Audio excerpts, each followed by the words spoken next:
Chapter 6. Anniya's gaze instantly exploded the triggered alarm. The poor alarm had been able to flash only a sliver of blinding red light and emit only a clipped but loud, painful chirp before it blew itself apart, disintegrating violently in a brilliant shower of splitting green sparks. Each crackling spark fell splitting into smaller sparks, each of those then crackling and splitting again as the lights fell to the floor. Anniya stood, her face lit by the dimming illumination of the explosion, her wide eyes reflecting the sparks fizzling away to dust. "Spirit," she spoke in an urgent whisper. In the darkness, the remains of the alarm smoked on the wall above. "What was that?" No answer. "Spirit?" Anniya's gaze shot around the dark kitchen. Spirit was nowhere. Clenching her jaw, she spun around to face the large doors that led out to the dining area. Her eyes drew down to slits beneath low eyebrows. The large main doors to the dining area phased open. Light beamed into the dark kitchen.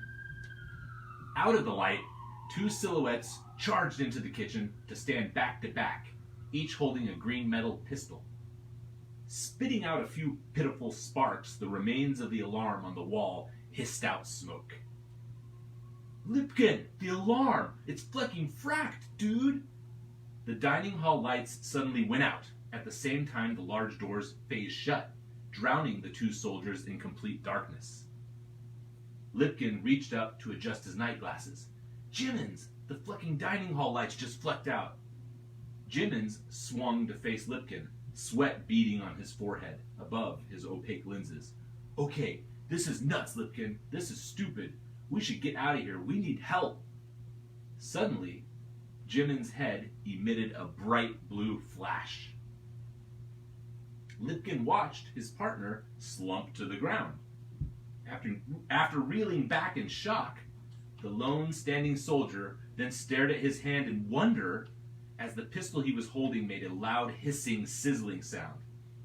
He watched with horrible amazement as his weapon spewed out thick purple smoke before spontaneously falling apart. The various pieces of the weapon clattered, fizzling to the ground. Finally, with a deafening crack, his glasses threw out two sprays of smoke.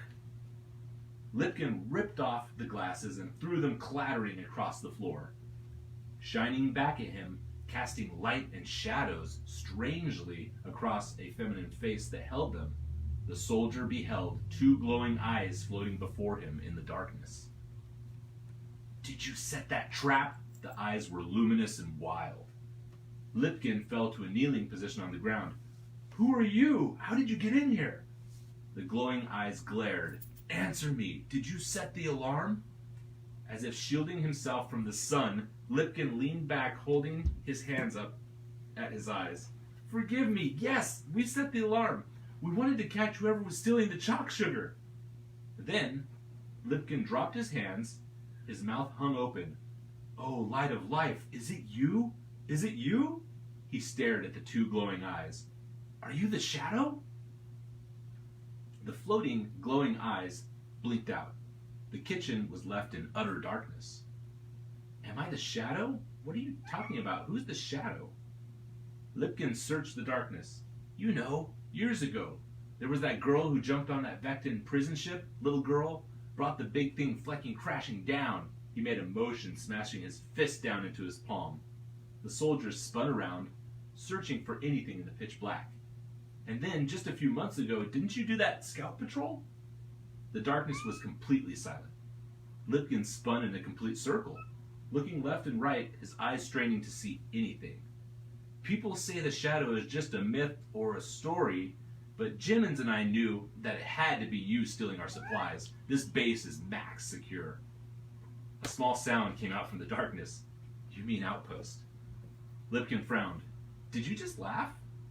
He looked left, then right, then sighed. "Okay, look, we were getting blamed for the missing chalk sugar, which, if you didn't know, is worth a lot. And the only explanation was that either someone was framing us or someone was stealing the stuff. So we set up the trap to catch unauthorized entry. Me and Jimmins. Lipkin gestured at the slumped form of his unconscious partner.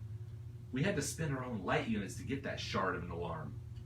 The soldier dropped his head, blew out a quick breath, then perked back up. But hey, at least I got to meet the shadow, right? The kitchen was silent. Lipkin raised an eyebrow. You are the shadow, aren't you? You're not a Vectan spy about to kill me, right? Lipkin heard the familiar Nemunian accent in her voice. I am not a fleckin' Vectan, dude. The kitchen lights glowed dimly to life. Anniya threw back her hood. Sorry about the alarm. She leaned down to the wide-eyed Lipkin and placed her fingers on his forehead. And sorry for the headache. Lipkin's wide eyes looked up at his forehead.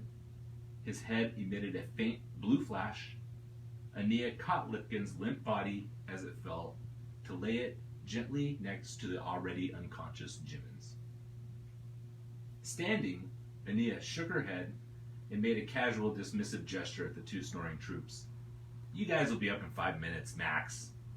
With that, she hurried to the large pallet by the far wall, ripped off the cardboard top, and began greedily filling her satchel, shoveling in bars and bars of fresh Union chalk sugar. The kitchen door phased open, and out of its darkness stepped Anniya. The door phase closed.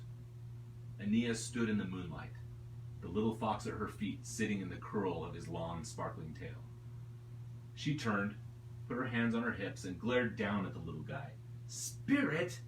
She threw her hands at him. Why didn't you tell me there was an alarm? Spirit blinked his fluorescent indigo eyes. You did not ask if there was an alarm. She pulled at her face. But didn't you know there was an alarm? Spirit turned away, bored. Anniya, you know that I don't know what I know until you ask me. He turned back to look at her, then yawned.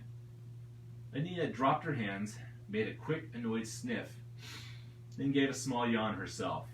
She looked up to the moon, then back down to the fox with a smile. Well, anyway, did you see?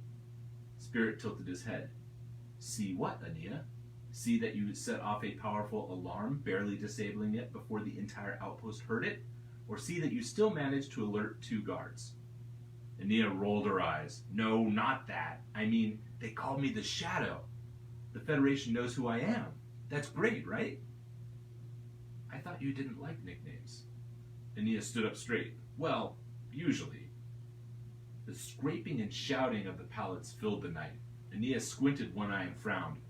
It's probably better this dumb army doesn't know my real name anyway. She looked off towards the big admin building. Now, let's go get those batteries, then get out of here.